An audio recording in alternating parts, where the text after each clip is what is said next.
YCP పార్టీలో ఆత్మాహుతి దళం రాజకీయ పార్టీనా ఇది ఉగ్రవాద సంస్థన వైసీపీ నేతల వరుస ప్రకటనలు ఇప్పుడు రాజకీయ వర్గాల్లో పెను సంచలనంగా మారుతున్నాయి. తాజాగా టీవీ9 రజనీకాంత్ ఇంటర్వ్యూలో మాట్లాడిన మిథున్ రెడ్డి తమ అధినేత జగన్మోహన్ రెడ్డి కోసం తామంతా ఆత్మాహుతి దళంగా పనిచేస్తామని వ్యాఖ్యానించారు.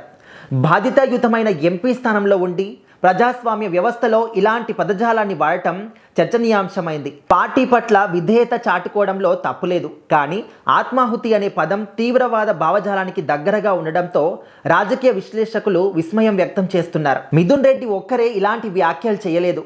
గతంలో మాజీ ఉప ముఖ్యమంత్రి ధర్మాన కృష్ణదాస్ సైతం ఇదే తరహాలో స్పందించారు. జగన్ కోసం తామంతా ఆత్మాహుతి దళాలుగా మారుతామని ఆయన బహిరంగంగానే ప్రకటించారు. నాయకుడిపై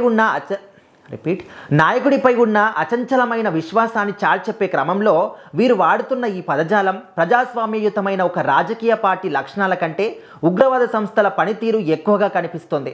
ఒక రాజకీయ నాయకుడికి కార్యకర్తలు లేదా అనుచరులు ఉంటారు, కానీ ఇలా దళాలు ఉండటం ఏంటనే ప్రశ్నలు కూడా తలెత్తుతున్నాయి.